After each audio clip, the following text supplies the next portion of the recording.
Hey, we're gonna give it, I think, just 2 more minutes and then jump into it.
All right, y'all, so let's get started. So welcome y'all to the Law for Black Lives and BRP 100 webinar on Black Queer Feminism. My name is Lorenzo and I am the research coordinator with Law for Black Lives. I just wanna thank y'all for coming and spending your Thursday night with us. I just wanted to give a little bit of background and then do a little bit of housekeeping and then kick it over to Erica to get the panel started. So this webinar is a part of our summer series where we delve into some of the core politics that are driving and informing and undergirding our work and the work of other movement organizations. So last month we had a great panel where we discussed defunding police as a step towards abolition. That talk is available on our website and I definitely encourage y'all to go on there and check that out. Today we'll be obviously talking about Black Queer Feminism, what it means and what it requires of us and our movements. Our next and last session will be on anti-capitalism. And I encourage y'all to follow Law for Black Lives on Instagram, Facebook, Twitter to get notified so y'all don't miss that once the sign up goes out. So before we begin, I just want to give a little bit of background on the organizations that are bringing this up. So for background, Law for Black Lives, we are a Black, femme-led, abolitionist, anti-capitalist national network of nearly 4,000 radical lawyers and legal workers. We are committed to building a responsive legal infrastructure for movement organizations and cultivating a community of radical legal advocates trained in movement lawyering. We are obviously excited to be co-hosting this conversation with the real, revolutionary, leaderful organization, BYP 100, which is a member-based organization of Black youth activists creating justice and freedom for all Black people. And then lastly, just housekeeping before we jump in. I'm sure many of y'all have been on Zoom for many, many months, so this is not new information, but we're gonna ask for folks to stay on mute by just making sure that the little red line is going through the little microphone icon on your screen. If it's not now, please just click on that to make sure it's not too chaotic in here. We're asking for folks to keep themselves muted until the question and answer period at the end, but we still want to make sure this is an interactive and generative space. So if you have any questions or affirmations or something resonates with you that you want to bring up, that you want to lift up throughout the panel, just drop it in the chat box and folks will be monitoring it there. And that's it. So without further ado, thank you again for spending your night with us. And I'll pass it to our partnerships director, Erica Perry, who will actually further root us in Black Queer Feminist lens and then introduce the panel. Oh, thank you so much, Lorenzo. Hey, y'all, I'm Erica Perry. I use any pronouns, working out of Nashville, Tennessee. So super excited for this panel and this webinar today around Black Queer Feminism. And so as Lorenzo said, it's one of the major politics that guides our work as movement lawyers in the lens from which we practice. And so really grateful to hear from this amazing panel about the history and the work of Black Queer feminism and what it looks like to practice it as lawyers, as organizers. I'm really excited to hear from the homies who are from the South and organizing and practicing law in the South. So love to y'all. And I think the other thing, just want to name that right now we know that so much of the work that we are doing and the work that is in the hearts and minds of so many of our people is work to defund cops and cages, defund the police. And so excited to talk about what that means from a Black queer feminist lens. And so I'll pass it to Dee Dee, who is our amazing moderator. And I just want to name, like, again, this is one of the most exciting webinar I've had access to this year, because the panel and the moderator are such amazing and beautiful people who I see in the streets, who encourage me, who inspire me, and who continue to sharpen my political analysis. So this is fucking amazing. And so I'm gonna pass it to Dee Dee to get us started. But mad love, y'all. Yes, thank y'all so much. And thank you to Law for Black Lives for putting on this very important discussion. If you hear voices in the background, my housemates are domestic worker organizers, so they are very loud and also doing good work. So my name is Dee Dee, or D.H. Jackson, but most people call me Dee Dee. Dee Dee is great. I use she, her pronouns, and I am the National Director of BYP 100. I'm based in Durham, North Carolina, and also part of the local organizing work happening here with the Durham Beyond Policing campaign. And also very excited about this conversation and thankful for folks to hop on and all of the amazing panelists. And what we want to do is, again, have a conversation. So if there's questions that comes up or things that you resonate with, please put the claps and the thumbs ups and the what's in the chats, so that we can be affirmed in this conversation and also make sure that folks feel like it's fruitful. And we're talking about Black Queer Feminism, which is a framework that we also use in BYP 100 that helps us to really navigate what we mean when we say all Black people, and making sure that it drives and intersects with our strategy, our goals, and how we organize, how we bring people in, all of that. So I want to jump into this conversation, and we'll also have some time at the end for folks for our panelists to answer some of the questions that come up in the chat box. So first, want to have all of our panelists introduce yourselves. So your name, your pronouns, I think where you're based is really important, organization, and just in 3 minutes each, what does Black Queer Feminism mean to you? And we want to try to get the variations and the expansiveness of Black Queer Feminism. So if you hear something that another panelist says, just a plus to that and add on to that. So let's start with Nena. Name, pronouns, what does Black Queer Feminism mean to you? I was like, let me write down my thoughts, but all right. Hey y'all, my name is Nena.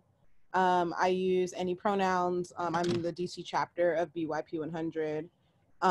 Also a lawyer and still figuring that part out. But Black Queer Feminism to me is one of our tools in our larger toolbox of how to understand the world around us, and how to utilize our analysis of the world around us to organize. And so when I think of Black Queer Feminist lens, it really is in this tradition of Ella Baker, the Combahee River Collective, and the larger Black liberation movement, demanding that none of us are free until all of us are free. And so, Kathy Cohen, one of the folks who kind of coined the term and built off the term around when we look at our positionality in the world, right? So when we look at Black trans women, when we look at sex workers, when we look at disabled folks, or single mothers, or elderly folks, and queer people and gender nonconforming folks, what are all the different ways that, you know, these folks who have been pushed out the margins have the possibilities of creating a new world, right? So when we look at, okay, if we get together in a group of folks in the Black community who have been pushed to the margins and have conversations about our stories, have conversations about our experiences in our lives, we will see a common thread between that.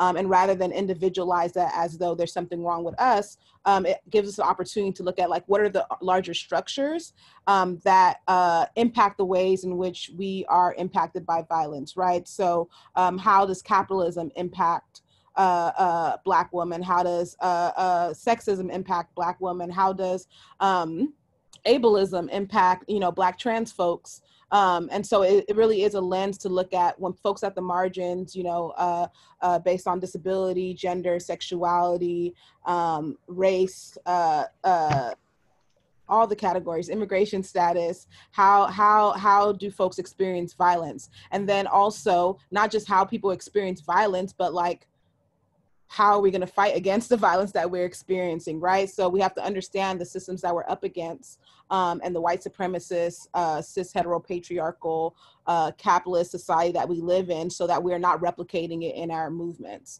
And so Black queer feminism is also like a practical tool when we're looking at campaigns or we're looking at, you know, solutions to the issues that we're facing. We're oftentimes thinking about like who's in the room, who's not in the room. How does, you know, patriarchal violence impact, you know, gender nonconforming folks versus non-binary folks as trans women and trans men, you know, and like creating unique strategies and tactics in order to combat and build the world we want to see. So I think it's a tool in the toolbox that builds off of Black feminism, which is a critique of systems of oppression, and recognizes that our positionality and our experiences and our stories help illuminate the ways that we can fight against these systems. Hopefully that helps. Pass it now. Absolutely. Thank you, Nana. Thank you for starting us off. I want to pass it to Micky or Mickaela.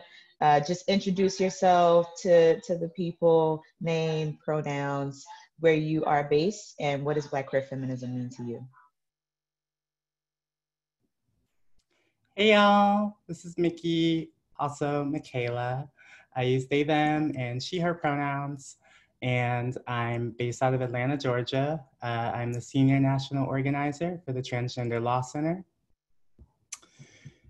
And Black queer feminism. Yeah, so much comes to mind when I think about my introduction to Black queer feminism. And I think what I would just like to say is that for me, it's two things, right? It's both a lens of analysis of the most marginalized subjects and how they can come to power. And it's also a legacy of resistance to colonialism. And I've identified with Black queer feminism since I think I can trace it back to my college days, reading the Combahee River Collective during the day. And then at night, I was hosting our college drag shows. And so for me, reading about the connections between Blackness, womanhood, and capitalism was really nourishing as like a theory, but then performing drag routines that called out racism felt like my praxis. And from there, I joined my first political home, Southerners on New Ground, where I was trained to connect individual experiences with systems of dominance. And they said something that I think is really poignant. The migrant farm worker and the drag queen have a shared fate and a shared destiny. And it's our role as organizers to connect them. Now, as the first Black femme organizer for one of the largest trans advocacy organizations in the country, I bring people together to unlock their collective power, just like that. I invite people with disabilities, sex workers, people living with HIV, migrant folks to see themselves as the architects of liberation for all. And I've done this through building a national multiracial Black-led trans coalition, through which we were able to put forth a vision, a platform called the Trans Agenda for Liberation. And I see this as being really in a long line of Black radical movements. And next, I'm looking to hopefully apply the Black queer feminist lens and honor the legacy through my filmmaking. So that's me. Thank you so much, and so excited for your film projects. We will be supporting all of those. I want to pass it to Mandisa. Mandisa, please introduce yourselves to the people, name pronouns, and what is Black queer feminism to you? Hey y'all, my name is Mandisa Moore-O'Neal, and my pronouns are she, her, hers. I'm based here in New Orleans, which is a magical city. And it's not that only because I live here, but it calls you. And much like Black Queer Feminism has called me, I'm a member of the chapter here of BYP, and I'm also very glad to be on the C3 board. And even before I had BYP as a political home, my first political home was actually Insight, which was a group of feminists of color, actually very rooted in Black and Indigenous feminisms. And it really taught me so much of what I know about Black queer feminism. And it was from Insight and Black feminist elders, trans and cis, where I learned that in addition to all the brilliance that's been shared, I've also learned it's a daily practice and it's a framework that actually impacts all of us. So for me, it's a way to lawyer. You know, it's something that mandates our fullness and it mandates wholeness. And with that wholeness and that fullness, it mandates we move past dichotomies and binaries, right? So for me, it means it isn't about good, bad, right? Like it isn't about right, wrong, man, woman. Like it actually asks us like to see people in the fullness, of how we show up and to actually get in the ways that we are all complex, and that's central to how we make family and how we make relationships, and to how we build the power that we already have. And so something that I'm hoping as far as to talk about more later, but that's what it means.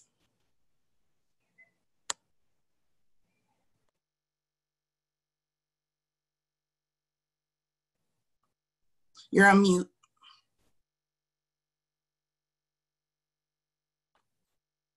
You're on mute, Dee Dee. Hey, I thought I was saying somebody else was on mute. Okay, thank you. Thank you, Mandisa, for that. And I want to pass it to Kayla. Please introduce yourself, name pronouns, where you are, and what does Black queer feminism mean to you? Thank you, and thank you for Law for Black Lives for having me be a part of this panel. My name is Kayla Gore. My pronouns are she and her. I'm based here in Memphis. I'm the executive director of My Sister's House. I work as a Southern Regional Organizer with the Transgender Law Center with Mickaela. I've been there over a year now, and I wrote some thoughts about what Black queer feminism means to me. So for me, it is the identifying and not erasure of my queer identity as a feminist, my transness as a feminist, and many times in organizing, people have historically wanted people to show up whole, but not all of our wholeness. And For example, I can be Black, but not queer, queer, but not trans. And in some spaces, I can be queer and Black, but not a feminist because of my transness. And this is in movement spaces. These are by people who look just like me, who have excluded me because I show up the way I show up. And people like me, the way we show up. And I can't say that without saying the way Black trans femmes' lives intersect in so many different ways.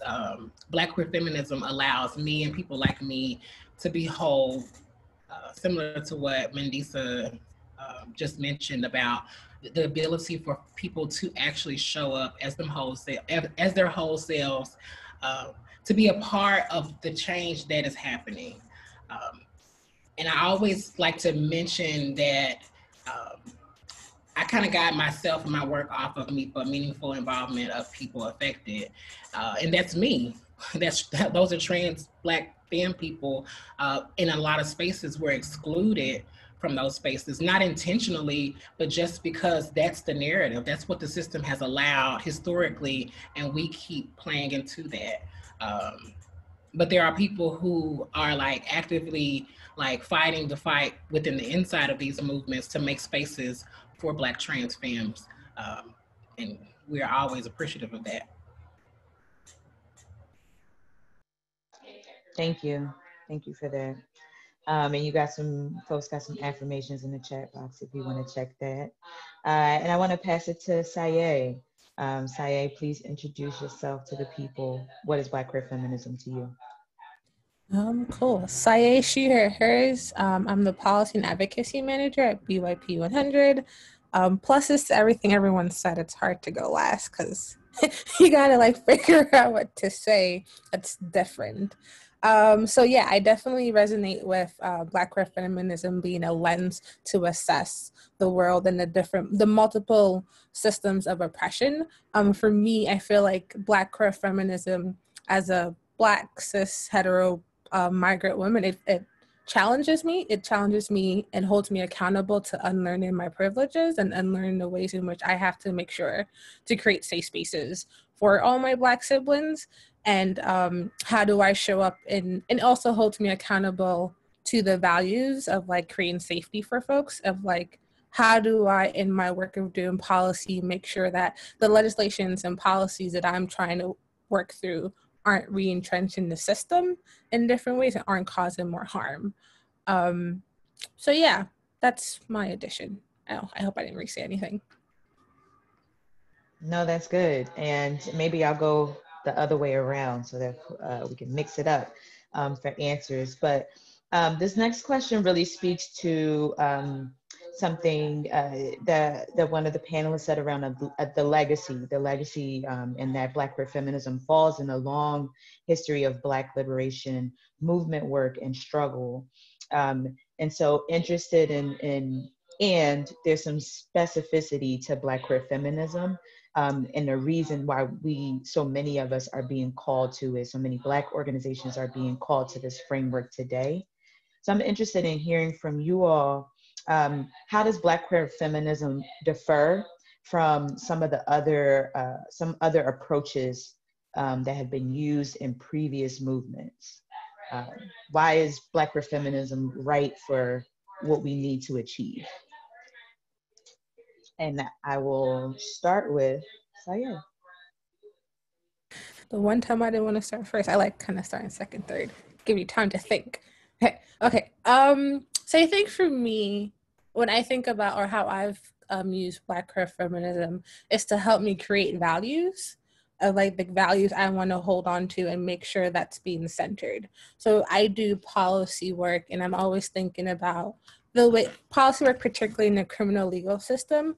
And I'm always thinking about the ways in which I'm making sure to not re-entrench the system. And that means not re-entrenching police, not re-entrenching the courts, and not re-entrenching like lawyers into our lives, because that is also part of the largest system. So for me, I think Black queer feminism allows me to have like an assessment of the world of like centering Black trans women, centering Black trans women who are migrants, who are undocumented, to have an understanding of the different systems that are at play. So it's the immigration system, it's the criminal legal system, it is the ways in which it's housing, it's education. So making sure that policies in these spaces aren't ignoring it in different ways. So for example, I think about the work that we do in New York around decriminalizing sex work and centering Black trans femmes, centering Black trans people who are migrants, allows us to understand that like there are multiple layers at play here. There's the state, there's the federal immigration system,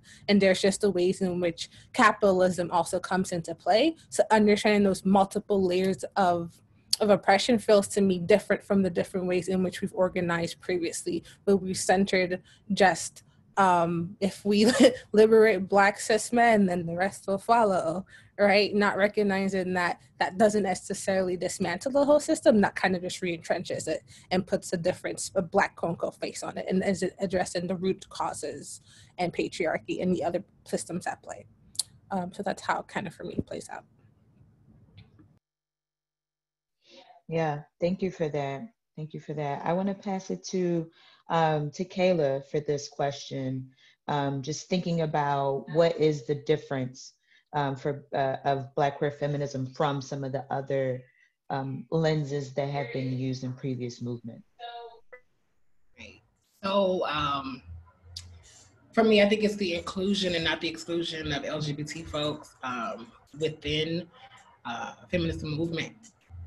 And I also want to say that feminism it's an action. Like people are actually actively doing something to exude change, not just in like their lives or their networks' lives, but globally. Like actually making change that our ancestors could not accomplish, like Marsha P. Johnson and Sylvia Rivera. And I'm always like, when I'm in movement spaces and when I'm practicing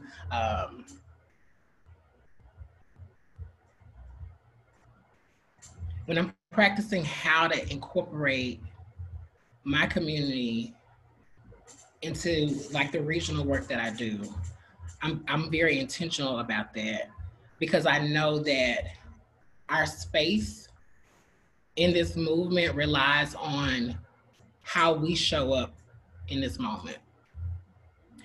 Because as I said, for the last question, there are a lot of people within this movement who would easily not want us to be a part of it, but expect us to appreciate liberation in the same sense, something that we didn't work for. And as a child, I was always taught you appreciate and you respect things more when you work for them, because you've achieved this thing and you're proud of this thing and you're going to take care of it and you're going to treat it as though it's something that you'll have to do that same work for again. And I feel like a lot of people don't have that logic of including folks who are queer, who are Black, and who are trans within this movement. Yeah, absolutely. Okay. Absolutely. Thank you. Thank you for that. Mandisa, same question for you. What makes Black queer feminism significant compared to previous movements? One of the things, well, I'll start with this. I'm very lucky to have partnered with a cultural worker who really pushes me in ways that I didn't know. And one of the things like that she says is, memory is a technology. And I've been thinking of that in the context of this question in particular. And in that technology is so much. And I'm thinking of what Micky said of legacy. And we're clear on where we came from, and in that technology, in that way that we have to center our dreams and our imagination and really push back on the ways that white supremacy and heteropatriarchy and capitalism try to snatch away our dreams and our imagination. It is very clear that part of what I see Black queer feminism has to offer in that fullness is that we have to be challenged as much as we challenge. So it isn't just about pointing out all the ways that people have us fucked up, but how are the ways that we are fucking over people, and being really clear about that. And I think that being raised in a Black city, my whole life I saw Black mayors, Black judges, Black city council. And I was very clear that, and a lot of Black cis women judges in positions of power. So at a very early age, I was very clear that something more needs to happen other than just being Black or just being a Black cis woman. That isn't enough if you don't have a commitment to liberation. And not just like a one time on Monday, I say I'm committed. How is that an everyday practice that's showing up in your life? So I'm a Black feminist attorney. I have a client base. I can't just be for liberation of all Black people and not have that show up in court. Or like it can't just be something that's only in court and not in the ways that I'm showing up with comrades at the store. Well, we don't go to the store anymore, but you know, like in a life where we all hung out and hugged everyone. So, you know, it's something that also challenges us as far as what we mean. Like in terms of if I say I'm for Black liberation, I have to be clear that I'm not doing this shit just to become the white man, because I'm very clear how he acts and how he treats people. So how am I making sure that the same way that here are things that I want, I'm not supporting liberalism, right? Like, or this idea that tokenism is what we want instead of liberation and justice, because that is the default that we're in. Like we see this especially now in this moment where we're very clear in our demands. We could be clear, but we're clear in our demands, and folks are painting things in the street, you know, and writing tweets and shit. We didn't know. We actually sent a whole proposal, a demand of what we have said. So don't come back with some other thing and then tell me it's justice. So that to me is what this is about, is again, as a Black feminist lawyer, it means not expecting things of people that I'm not willing to give myself and to model myself, and to just say, you know, I was in error. I was in error. Because not doing that, even though I'm a Black queer woman from the South, dark-skinned, fat, not doing that is replicating whiteness. And I said I'm against that. So how am I showing it? You know, and so, you know, thinking of memory in that way, you know, elders and ancestors are reminding us some of the things that worked and some of the things that didn't work. Like I think when we think of ancestors, it's always these ways in which it's only the ones who did things right.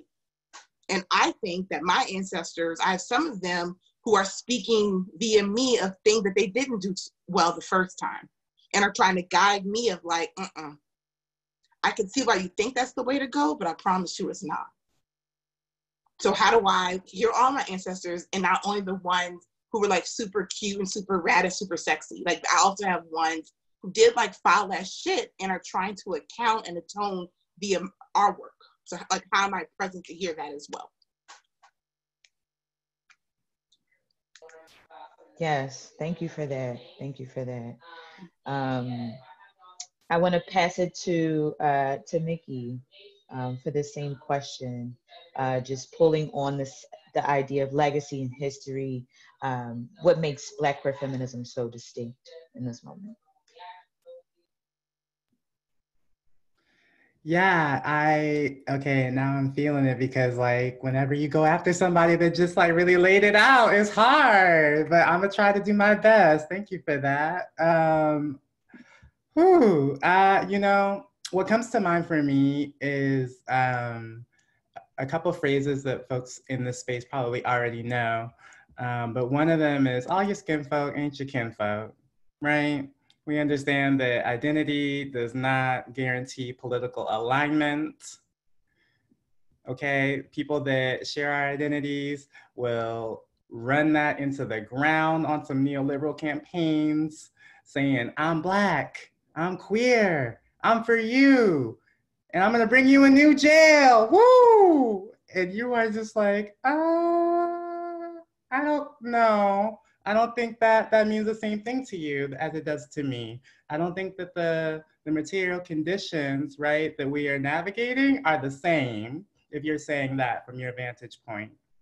And so I think, you know, we have these little phrases like this because it's wisdom that's been passed down for a very, very long time. I don't even know, you know, sometimes if we're able to trace it, we should really try a bit better, cite ourselves. But anyway, I'm getting a little bit ahead of myself. I think that if the analysis that we are sharing does not center radical upheavals of these systems, it will inevitably be assimilationist.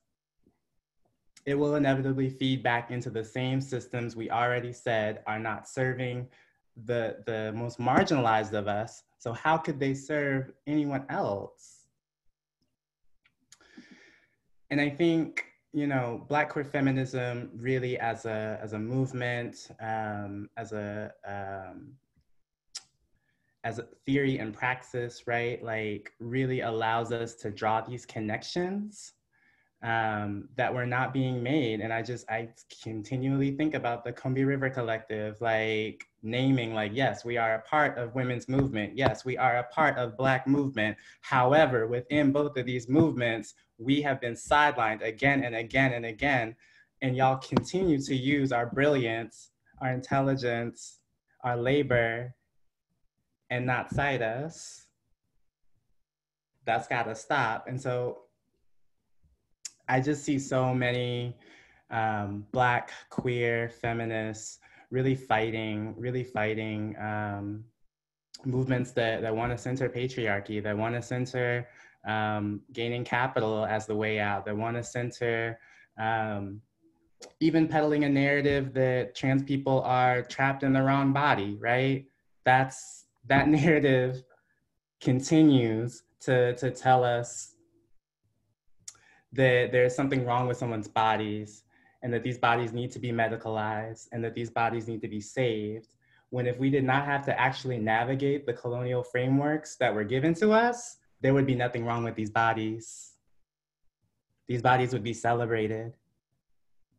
These bodies would be deified. Like, come on. All right, that's all I gotta say on that. Thank you. I want to pass it to Nena for this question, but also thinking about practicing in movement lawyering. Just thinking about how do you do movement lawyering research, like these things, what some of the tangible things, how do you fuse it with the Black queer feminist lens?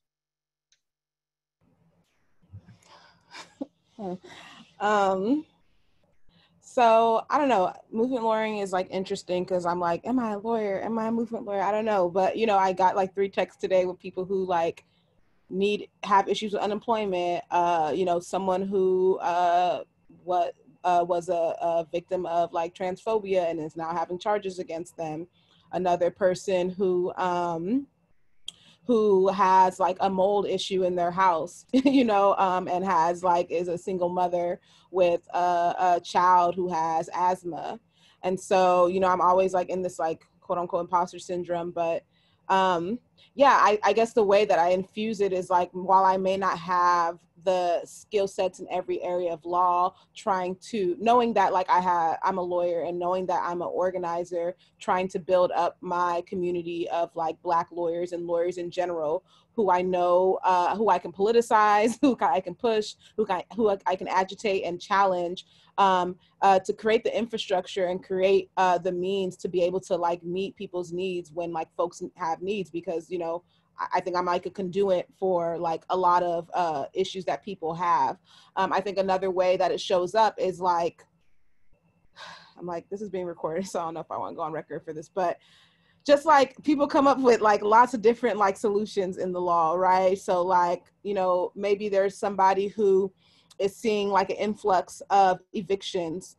You know, there's like the highest number of unemployment right now, estimated 28 million people who are about to experience evictions. And then there may be lawyers who are like, okay, we know that the courts are going to be filled up. How do we create a system that can like can accept all the mass evictions, right? Which is like directly contrary to like what people on the ground are trying to do, which is like eviction blockades, mass evictions, trying to slow down the court, trying to like disrupt the court and cancel the court. It's like just access to justice is not having more space for people to like not have homes. And so I think how that lens comes in is like, in the ways that I'm able to like push back or co-create spaces that are really centering folks at the margins, and really recognizing that like we need some form of like legal support. And I think leaving law school, I had left really jaded and very like cynical around like my role in the law. And then, you know, in 2017, was able to co-create the DMV bailout with a couple of folks, who, you know, have for a long time were saying we need to put money on folks' book. Like Janae Taylor kept saying every year, every meeting, and BYP 100, we need to put some money on people's books. Like if we're not putting money on people's books, what are we doing? If we're not bailing people out, then like how are we actually meeting the tangible needs of like Black people in this moment? And it's kind of a full cycle, because I feel like we're in this moment in like COVID-19 where there's such a huge need, and like a lot of our movements are not built to like actually meet people's needs in the ways that we, you know, need to. And, you know, during that bailout, being like, okay, like I was handling a lot of the legal stuff. I was like creating the form of like the intake form, was organizing what public defenders and other attorneys who can provide wraparound services. I was using my organizing skills to like call up hella jails to like try to identify Black people that we can bail out across the DMV. And so seeing and then being really like transformed in that moment of like, oh, there actually is a role for me. And there's also some insight that I have in this work that people may not have the skills to think through, or I mean, I think they have not been trained in these skills. And so I think how it comes up is like thinking about in the form of campaigns or like things that people need, like how can we make sure that we're not, as Mandisa said and Micky B said, like how can we make sure we're not replicating systems even while we sit in all these contradictions. And so for me, the movement lawyering is trying to create more space for Black people to self-determine. It's creating more space for Black people to collectively buy time, essentially, to fight for liberation. Movement lawyering for me is to meet Black people's like immediate needs. And just another thing, right? Got a call or a text from somebody who is putting together a mutual aid fund, and now the feds are coming after them, right? And it's like, how do we have the infrastructure to respond to that and like be proactive in like what may came up, while also not, again, like replicating the state and not trying to further entrench laws to help us, but actually be able to understand the law to help people navigate in order to build power and buy them time.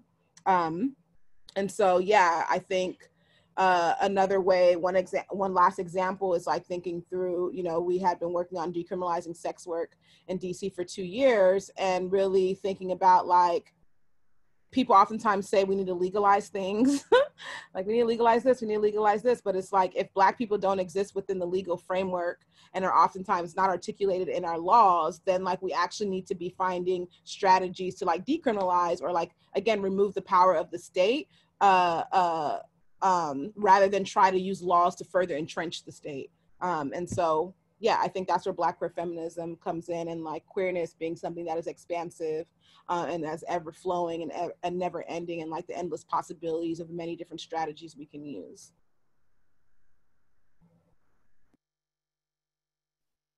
Yeah, thank you for that. And I'm just pulling on some of the threads of what the different the variations of Black queer feminism and how it shows up and how we practice it, and making sure that we are moving towards building a better world that our folks deserve, and that means a full upheaval of what we have in place.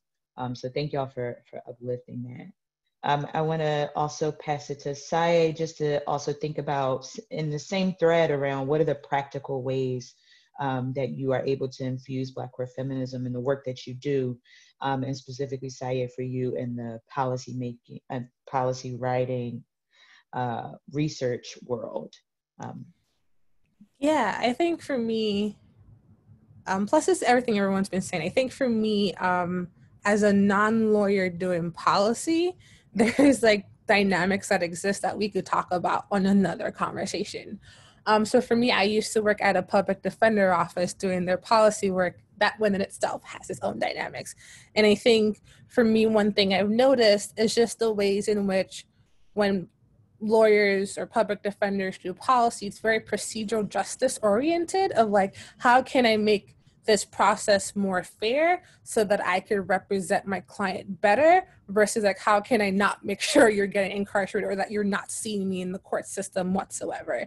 So I think for me, the values weren't aligned. And there's also this issue of like lawyers were centering themselves, public defenders were centering themselves and using themselves as a unit of analysis of like how we should, what's the perspective of this issue by using themselves as a public defender to like kind of assess, rather than like, let's use a unit of analysis as the person who's in the court system with you to assess what the problem and the solution is. So for me, sometimes I kind of like get nervous with the term movement lawyering because I tend to be in coalitions with a lot of movement lawyers, white movement lawyers who center themselves and are like, yeah, I'm representing the client. I know the issue best. I know it. I know that I should be at the table. And you're like looking around, you're like, where's the client who's actually impacted, not you?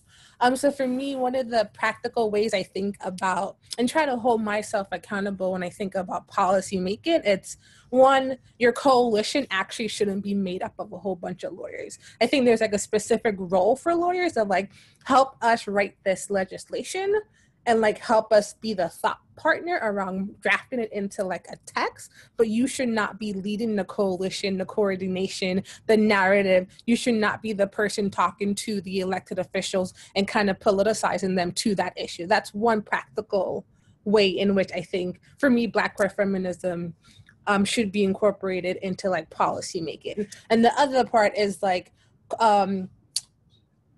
thinking of Black queer feminism as a way of like kind of stopping the procedural nature of lawyers, of like, your goal should not be to make this more fair. Your goal with discovery shouldn't be like, let's have it more timely and more open. It should be like, nah, I don't want you getting incarcerated whatsoever, right? Your goal should be decarceration, decriminalizing, getting people home. So really, not myself as a non-lawyer, but like lawyers who have that politic really politicizing their colleague to really understand that right now you're kind of playing a role of like re-entrenching and we need you to not do that. I think that's another practical implication of like Black queer feminism, of like grounding lawyers in that politic and doing that political education. And another way, I think for me personally as a policy person, lawyers aside, I think it's just the ways in which you assess policy, the values that you use. So for example, when I'm doing like research on like budget, my value assessment using Black queer feminism is I'm going to look for the ways in which police are being used to like address gender-based violence, to be in schools, to be in homelessness, like looking for those budget line items as spaces to start with, because that's where my value, because of Black queer feminism, is telling me like, let's cut that shit immediately as we work to completely abolish it.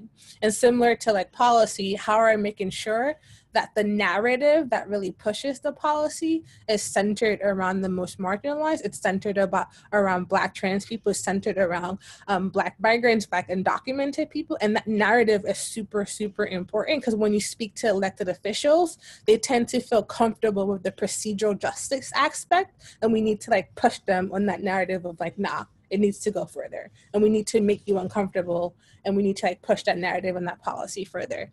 That was like a lot, but yes, that's just the practical ways in which I use it. Yeah, thank y'all. I mean, I think what y'all are naming is some different places of political struggle, some different places that we deserve to be winning. And so that looks in our organizing, but it also looks in many of the ways that we are using what we have at our disposal to really infuse Black queer feminist lens into what we want to achieve. I want to pass the next question, and this is around organizing, just thinking about, and this is coming from a visionary perspective, because I also think that that is what Black queer feminism allows more room for us to dream about the possibilities. And so what does your organizing from a Black queer feminist lens make more possible? So I want to pass this question to Kayla. Thank you. So for me and my organizing, I think this lens allows me to like be really creative and innovative with the strategies that we use, how we are able to like incorporate community in our strategies versus creating a strategy and then showing the community like this is what we're going to do. Like we're collectively being able to do that together in our own spaces as well as in spaces with other folks. I think that just being able to identify in this way, as I said before, it just allows us to be whole. And when we can show up whole, that means that the organizing is going to be better, that we're going to feel like we are an intricate part of what's actually happening, what's actually moving, what we're advancing. And then to reiterate again, like we can take ownership in that and say, this is something that we did. And I can't stress enough that it's very important that we're able to identify in this way. Just as though we're able to identify as Black and as trans. I've worked with a lot of folks who have started their transition, and that's one thing that is constant with everybody, is that they didn't understand that they were transgender until they actually saw someone who stood up and said, I'm transgender. And I fit into that category as well. I couldn't identify with something that I knew nothing about. So being able to identify in this way and to see other people identify in this way, and I can say that's me. So that's what it is for me. Yeah, thank you for that.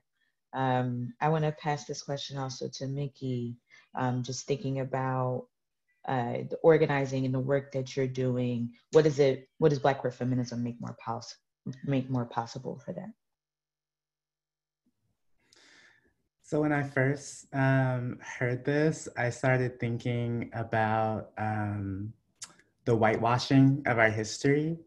And I thought, well, what's the opposite of whitewashing? Color correcting. So I'm going to call it color correcting. And I'm thinking about, okay, what I was referring to earlier, right? Like when we say that trans people are trapped in the wrong bodies or whatever, this is a narrative that was started by white trans people having racial privilege, right? And similarly, I think when we say trans people have existed for forever, the intention is to combat the idea that we're new and somehow fake. And this statement ends up being ahistorical and colonial, though, because transgender only makes sense in a society that erases non-Western genders by assigning a sex at birth and then determining what social constructions, what healthcare access, what legal recourse, what anything you get to do based on that assignment. And so I think for me, when people understand their identities, their intersections as social locations of harm, of how the system oppresses you, we can understand how all of us are oppressed in different ways and in similar ways. And for me, I think that this has given us this increased ability now, right, to like have a lot more clarity about the demands that we want to make. And so for me, it shows up as like the victories that we are able to celebrate, like in intercourse, intersex surgeries. Shout out to Intersex Justice Project for that victory, like just this past week. Shout out to the folks, you know, in Durham and other cities who were tearing down statues honoring enslavers. And then to see later during Pride Month, folks in Marsha P. Johnson's hometown signing a petition to have a statue of her erected in their place. How brilliant is that? To not only think about the history that we have to unlearn, and then to think forward to generations ahead of us, what they will see, what they will take in, what they will learn, what they will understand about their own social location and what that means. And whether that means that they are standing on this side as a survivor of that harm, hopefully fighting back, or they're standing on the other side as an ally supporting those folks, and hopefully not standing, you know, against those two folks. And I'm just really, really excited about that. I'm really excited about all of the uprisings that are happening, even in the midst of all of these rising COVID cases. I'm excited about the science coming out and saying, nope, uprisings are not to blame for rising cases. Terrible public health, terrible state regulations, terrible fucking federal government policies are actually to cause, not people rightfully protesting anti-Blackness across the globe. Not the case. And so when you ask me, you know, what is really possible? What is possible with Black queer feminism?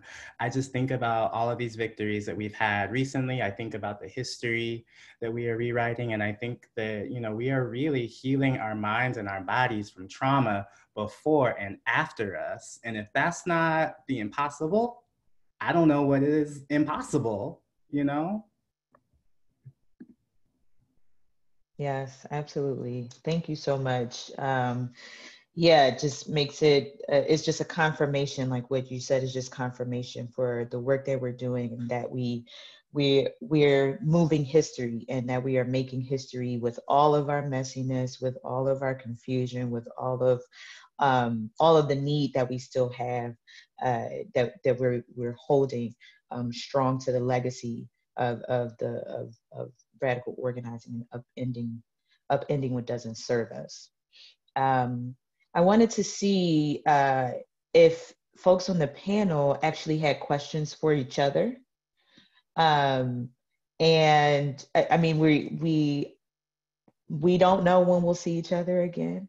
And I think that this panel is juicy, and it's fruitful, and it's a lot of knowledge and wisdom. So I don't want to, I want there to be a continued conversation with folks on the panel. So wondering if folks have questions for each other just around organizing, Black queer feminism, movement, lawyering, and all the quotations. Yeah, just want to see if that's space.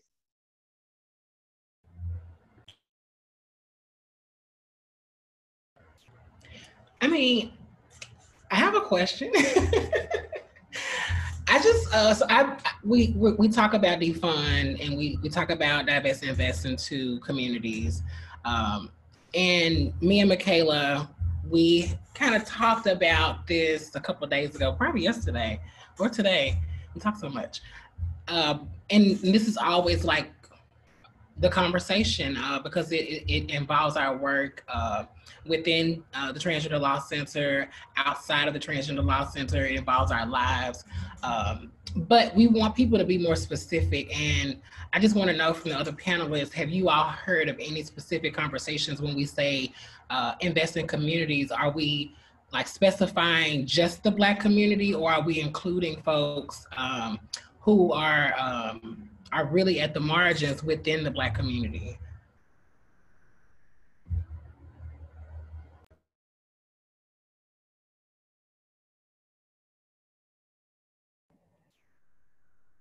Yeah. Okay. I don't, oh.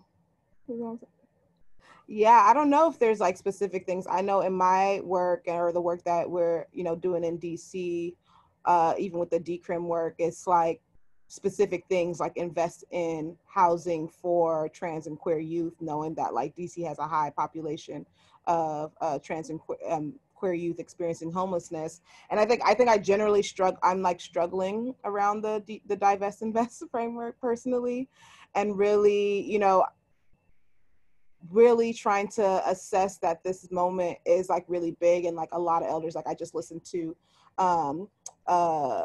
what's it called, podcasts with someone named Ashanti Alston, who was part of like the Black Panthers and the Black Liberation Movement, and was a political prisoner, and is now and identifies like a Black anarchist, and just like assessing like the different iterations of the movement, kind of how Dee Dee said earlier, and just like a real big need. Like for me, I broke my ankle in April and I had surgery. And so I've mostly been in bed for like 3 months. So that has like had me confronting a lot of like ableism, like care, like gaps and like assessments, and just being like, oh, we actually need to take care of ourselves. And like, it's been 5 months and the state is not doing that.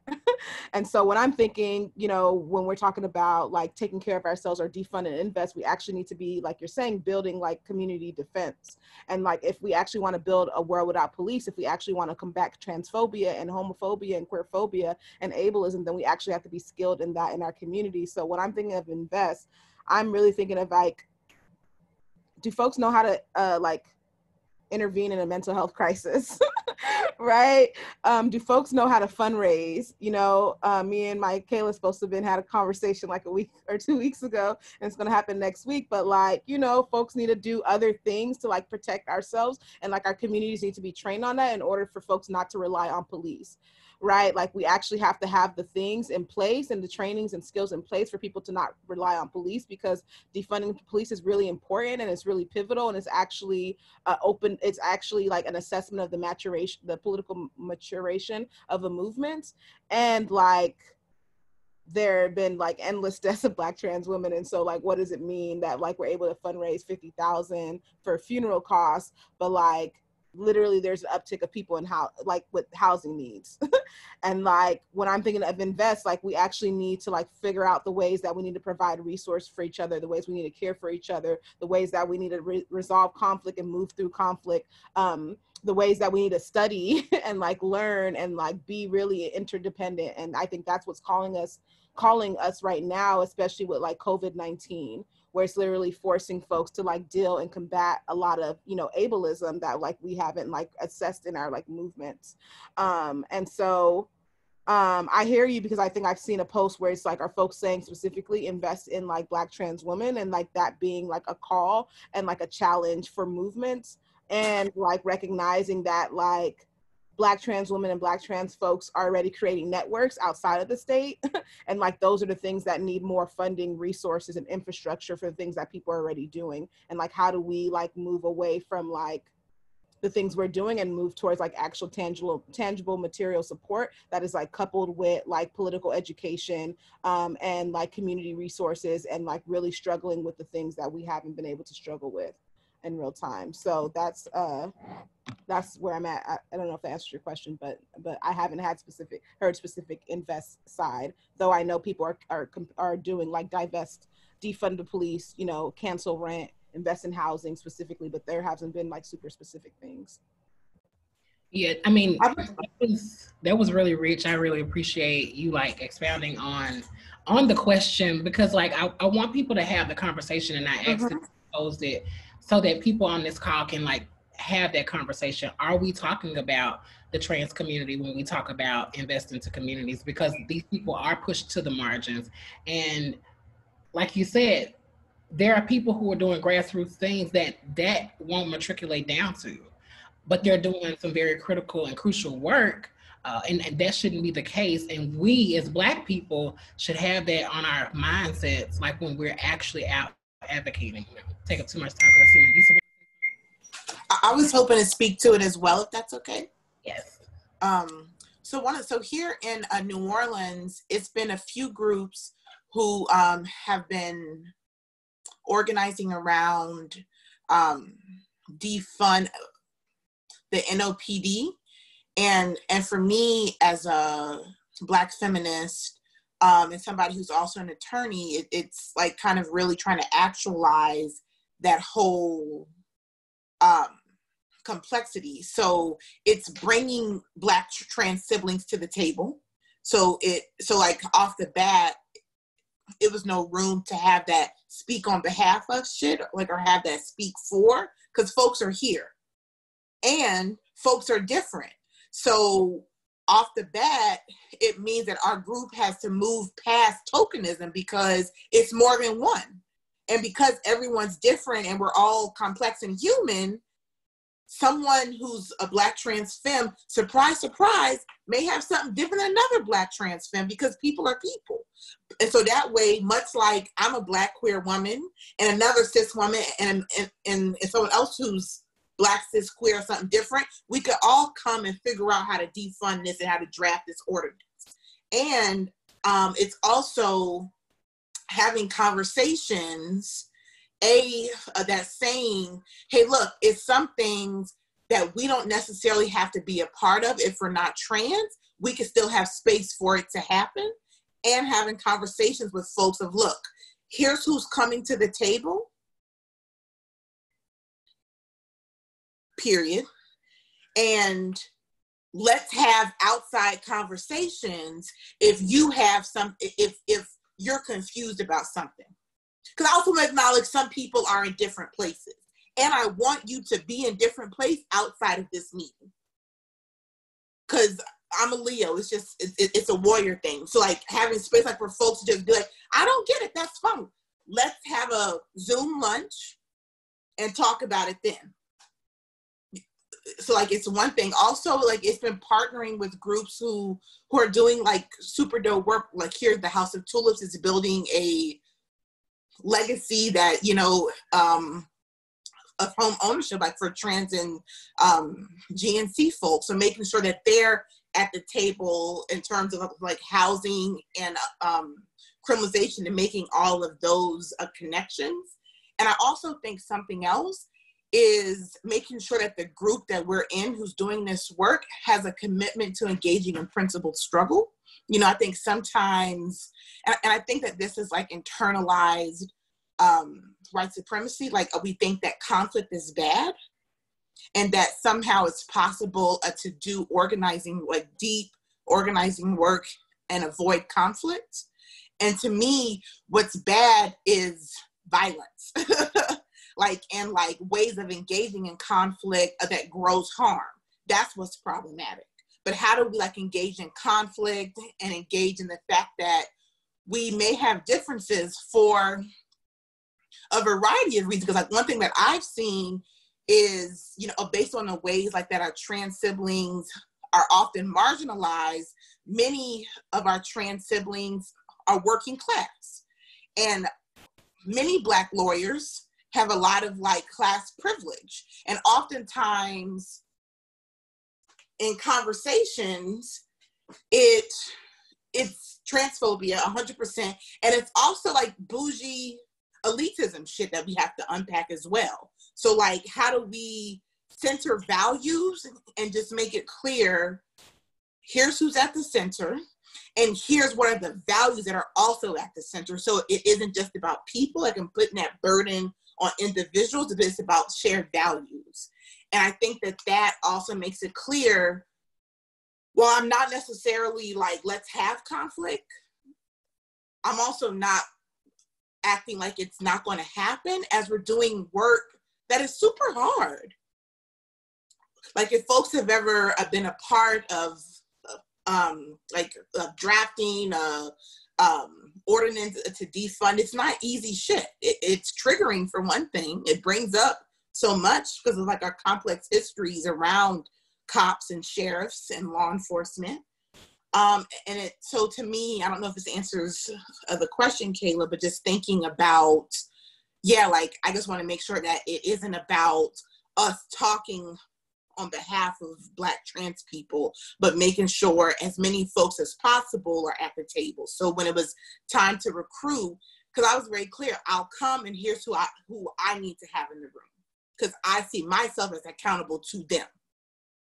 you know, making sure like it wasn't just one or two, which I think is like the kind of liberalism standard. Oh, we have two, we're good. No. We're inviting them. They can invite whoever the fuck they want to have in this space. And that's just how it's going to go. Yeah, I don't know if that answers the question or if it gives some insight, but yeah. And also just the last thing I'll say is so like having like Black trans people also be explicitly mentioned in the ordinance, you know, so like of like what that invest means, you know, like because I'm a fan of just shit being clear.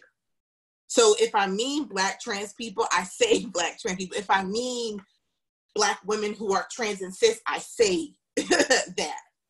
And I think the part where we're struggling now is this whole social work shit. Social workers do fucked up shit all the time, just like lawyers do. So also making sure that, you know, we're not just saying, oh, well, we'll give the money to social workers when the whole reason of that little girl, Grace, is still in jail because of a damn social worker. If she wouldn't have reported her shit and written such a dumbass report, or excuse me, like a problematic report,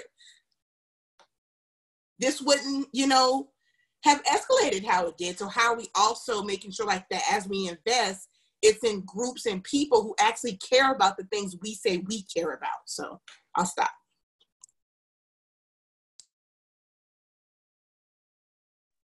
Yes, many thanks. Thank you for this. And thank you, Kayla, for asking that question. People went up on the question, so thank you. I want to pull some questions that I got from the audience. One question is just around how are folks having this conversation in their families? How are we? How are folks having this question, having these conversations with their family, especially if you come from a religious family, around defunding the police, around the Black trans liberation movement that's happening right now, around Black queer feminism? How are folks having these conversations? And this is open to any of the panelists.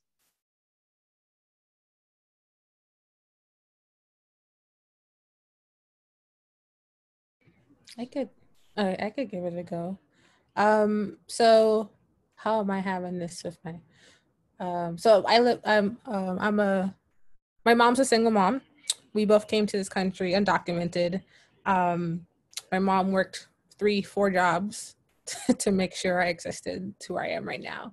So I think for her, for the ways in which we have these conversations tends to be very difficult. Of like when I tell her about stuff, she's like, but look at you made it this far. So then the rest of them are then somehow complicit because you're here. Even as like a single mom who had me at 19, she would have like problematic remarks towards like Black Americans who use welfare. I'm like, but mom, you had me at 19. We were raised in the Caribbean in a different culture. Like you didn't need those resources, or you didn't even have those resources. So like really helping her, the ways in which she's been able to understand is when I've like related it back to her own personal experiences, but also caught her in a time when she's had enough sleep. Because that also has been a real thing. But I think having those conversations about like Blackness, because we come from St. Lucia, we never really identified as Black or identified with like the Black history. So that has also been a cultural thing. So we've been taking a baby step. So like talking about Blackness, the difference in the ways in which we isolated ourselves from Black Americans and the struggles of Black Americans. So these are conversations that we have. And I think slowly, but slowly, when I connect it to just her day-to-day things, she like gets it. But even times there's a lot of pushback of like what she's learned, what she's experienced, and what she's seen. And like when we talk about LGBTQ issues and like trans identities, her religion kicks in as well, right? And she goes back to like thinking from like St. Lucia. To her knowledge, there wasn't anyone who was openly LGBTQ or identifying as trans. So like, I always have to try to find ways to like connect it that way for her to kind of conceptualize it. But even then, it's like a hard conversation sometimes for me to have, where I find myself just being a little bit like exhausted with it. But then I feel like I still have to continue those conversations. Didn't really give like clear steps, but it's the constant struggle and conversation that I'm thankful that she's open to having and challenged through. Yeah. Yeah, and I mean, I think change can only happen like when you're in a relationship with people, like actually transformative change. And so it's been a long journey with my family. And you know, I think the ways that I've tried to do is like, to Saye's point, like trying to like the same ways you organize other people, like what is your actual lived experiences and how can you connect there, right? Like my parents are both immigrants from Nigeria, but migrated here in the 70s. But when I think about like all the skill sets I have or the way that I'm like able to cultivate space, a lot of that is in that lineage of like literally whenever there is an issue or problem, whether it's for the marriage or like something in the community, people came to my parents' house and were oftentimes had my parents resolving these conflicts and like being able to pull that out. Or like when I think about where particularly my parents are from, which they're Igbo, it's like a lot of conflict is held like in a community centered place, right? Or it's like going to talk to the elders or going to go talk to folks. Like it's a community wide thing. It's not like one person against one person, but there's also forms of accountability with your peers. Like we have this structure in Igbo culture that's called an age grade, which is like when you're young, you have people who are in your like 2 to 3 years within your age who like y'all do community projects together, or if something's happening or people have a complaint, they come to that group of people. And so trying to pull out these very like cultural traditional things of like the ways Black people solve problems without the police every day. Because I mean, there's very few moments that I remember in my like childhood and life where like my parents like called the police or like relied on the police. But like knowing that like literally my mom is in front of the news 24/7. Either it's the news or it's the church channel. And so like, yeah, just engaging in constant conversation. I invite my family to like listen to things, to hear things, you know, because it's like one thing to be like, oh, your child is like an organizer. It's another thing for me to be like on a panel and like my mom seeing like, oh, people are actually engaging you and you actually do like matter to folks. Cause it's like that thing that you're doing that you're like so aggressive with, nobody's gonna listen to you. But it's like, you don't know what I do on a day-to-day. You don't know the conversations that I be having. You don't know what I be doing. But when they get to enter the space with me, like my mom had and sister have come on a lot of like She Safe, We Safe, which is the BYP 100 national campaign to intervene in gendered patriarchal violence, and they've been on those calls. And then my mom's been able to like invite her friends on and have conversations. Like I was on a call like a week ago, which my mom joined in, and she's like, oh, a lot of things you said like I had never considered. And you know, my brother was like sent a picture from a protest. Like my sister wrote a letter to my nibblings school around like them talking about, I forgot what they named, or maybe they celebrated some like genocide, but then weren't talking about the uprisings happening. So my sister sent an email. My nibbling goes to Catholic school. And so the head priest, you know, made an announcement. So like, you know, in the everyday ways and just having really humanizing conversations and like being open to like the ways that if I can change, then also other people can change, and really holding that compassion and patience while also putting up boundaries. And also just having lots of conversations around gender queerness. Like my mom is now active on Facebook, and she just commented on my picture saying, that's my non-binary, like after like struggling with my parents. So trying to also see the people that my family members as also human and in their complexity allows a lot of compassion and patience, because I think oftentimes what we're hitting is like a lot of shame and guilt around like, damn, this is like a reflection of me.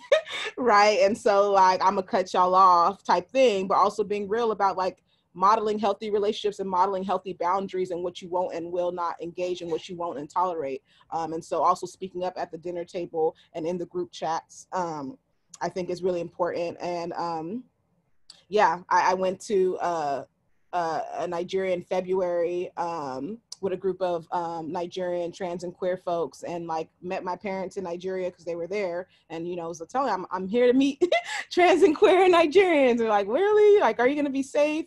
And so just really, I'm just very direct and like forcing the conversations for them to have and grapple. And I know that they're changing and they're being agitated and trying to figure out how they like raise this person that I am. So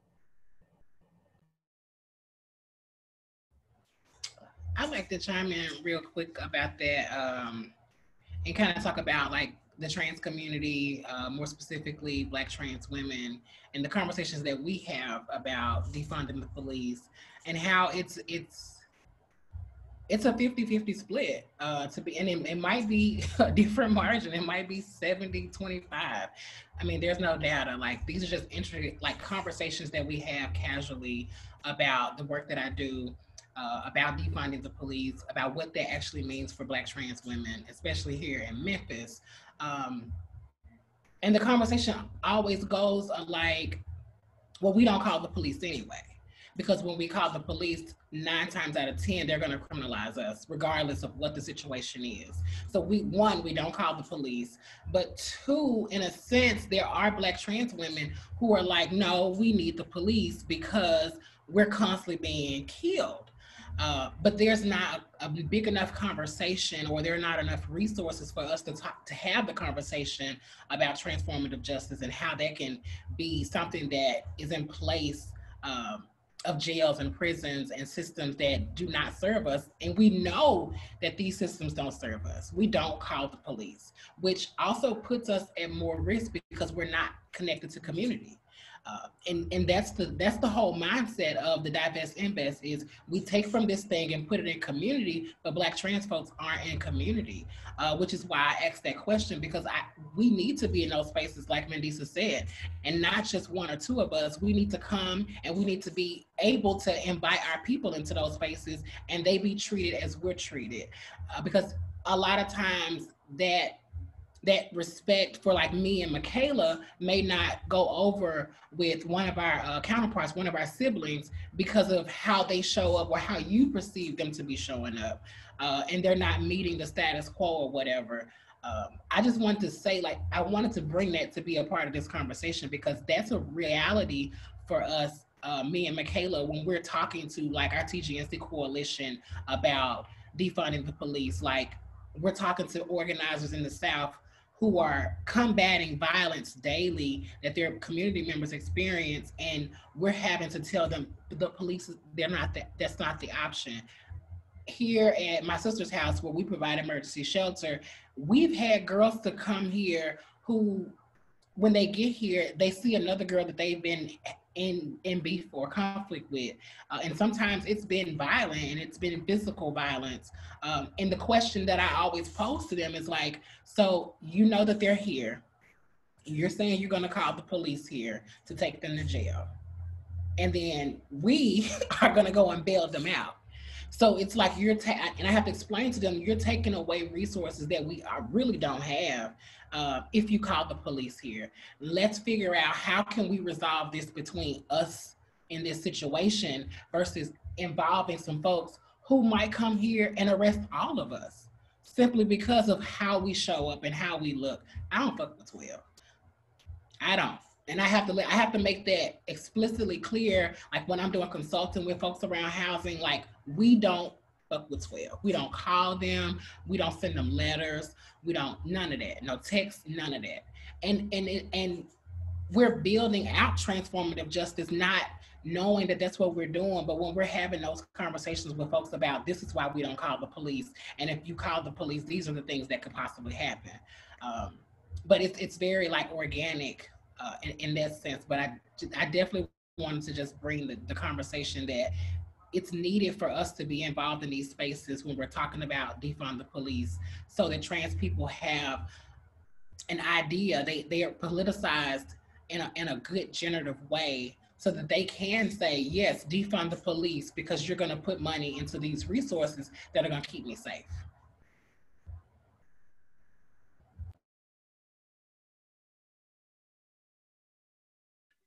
Yeah, thank you. Thank you so much. And thank you for really providing like a tangible example that we can see, like we can see that happening and like really figuring out how to deal with it. And there was a question in the chat box around how do we deal with, what is the intercommunal struggle that we're having currently, but that we can also see happening in the future as we continue to win, right? You know, as we continue to win, that doesn't mean that we'll have less problems. yeah, thank you for bringing up the many ways that we're struggling with the folks that we are closest to. Wanted to see if there was, just open it up really quickly, if there was any other questions that the panelists wanted to ask of each other.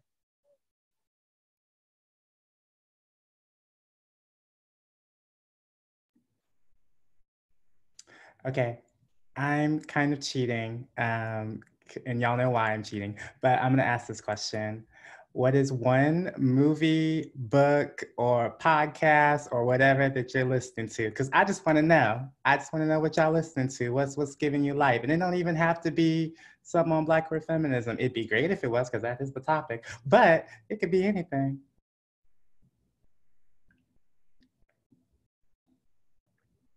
Oh, and I'll model, I'm sorry. I've been recently watching The Watermelon Woman, and if you haven't seen The Watermelon Woman, it's like what I would show to anybody who asks, what exactly is the Black queer feminist lens? So look that film up. If you haven't seen it, it's so good. Worth a rewatch every time.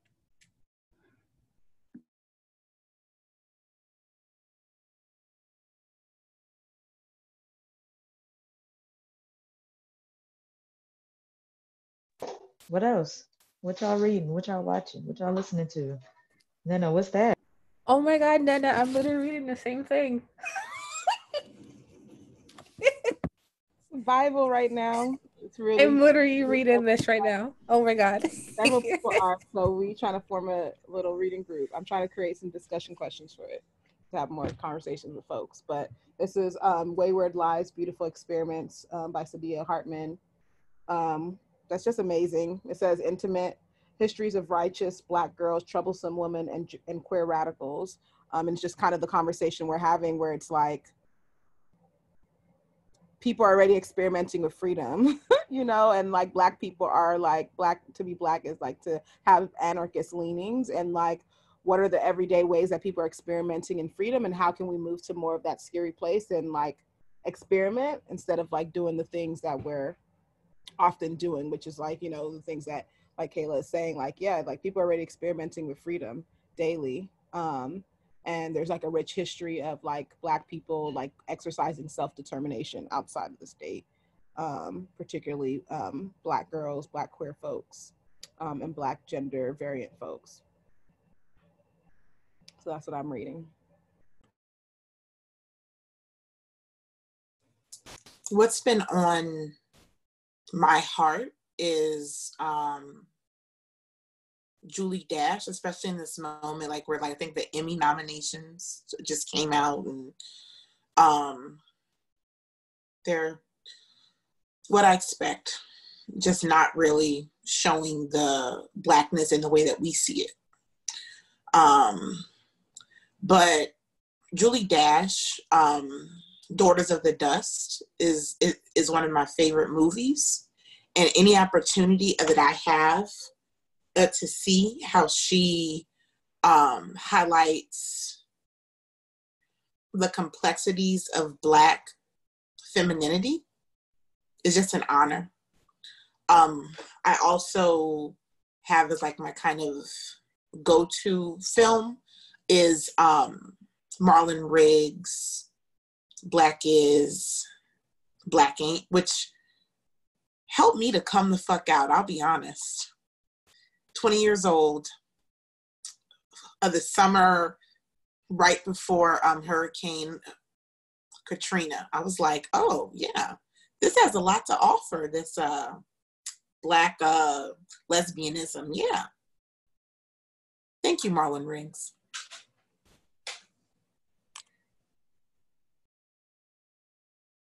Yes.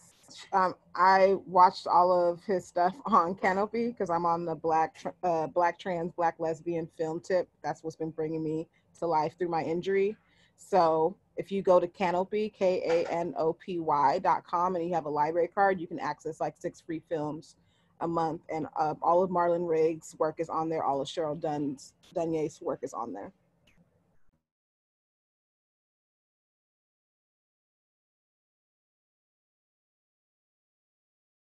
So I added mine in the chat. And there's a link attached to it. The Black Trans Prayer book by Lady Dane and Jay Mays. So there's a story behind it. I was doing grant review earlier this year and their application came up. And when I first looked, I was like, religion. That's what I thought, you know, and like I'm not an atheist, but I was just like, oh, religion. Like I wanted to like learn a little more. And it's not rooted in that. It's more so like their lived experiences, like through activism and through feminism. And I got to experience Lady Dane for like what, 2, 3, 4, like 6 sessions, you know, through our Fierce Freedom School that was co-led by Mickaela. And it's just like, just knowing like that there's a richness within our community of Black trans migrant folks that we're not even tapping into when it comes to all this work that we're doing. And it's just like, it just opened my eyes. And to have a space that was like co-created by Black trans folks and migrant folks, and then basically the whole, like the participants were, it was like a mixture of folks. And I think it was just rich because I had never been in a space like that was intentionally curated to be that. And that made me just fall in love even more with the work that Lady Dane does. Yeah.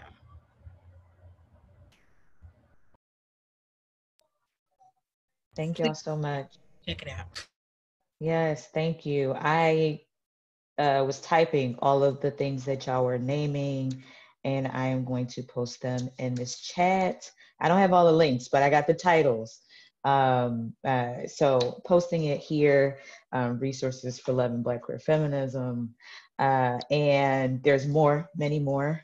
And wanna close the conversation. I think this was juicy. This is being recorded, so folks can come back to this at any point. And I am going to pass it to, just deeply honored for all that y'all have brought to this conversation tonight. I'm gonna pass it to Erica to close us out, or Lorenzo, whoever. Right. Yeah, thank y'all. I just cannot express how grateful I am both for this panel, but to be able to share time and space with y'all. I'm intense because I'm a Scorpio, but just for y'all in our movements, I'm like, my God, we win, and like we're building, and like we're so sharp and so clear about, and like our vision is tangible because of the work that y'all are doing, because of your analysis, because of your study, and because like the passion and care you have for our people. And I'm just like, we were writing down quotes because like we gonna try to push something out a little bit later, but I mean the ordinance language that you gave us around like, we're writing our people into, if we're writing policy, we're writing our people into the policy. We're writing Black trans people into the policy and being really clear about that. And like, I think just the work around like, performing drag is my political praxis. I don't know if I got that right, but like that richness and what it makes possible for us. And again, just always the quote to song is my political home. So love to that. Like, the drag queen and the migrant farmer have a shared fate and a shared destiny. It's up to us to find it. Like, that is our work. Like, yes, thank you for calling us and getting us together. And then of course, we were gotten together as movement lawyers to not be taking up space. We can't be the only ones in the coalition, y'all. That ain't the move. And like, our work is not procedural as movement lawyers. Our work is to decarcerate, get our people home, and to like help our people navigate the law and create space for us to fight for Black liberation. So this is beautiful. The recording's gonna be out. We're gonna try to like really make sure we get some beautiful quotes out and get a resource list out to y'all. But like, y'all are amazing. I love y'all. Just so grateful to be able to do work with y'all. I can't wait to see y'all in person again too. Any last words from the panelists before we hop off? Y'all were dope. See y'all in the streets and on the Zooms. Be easy, y'all. Peace. Thank you. All right, good night.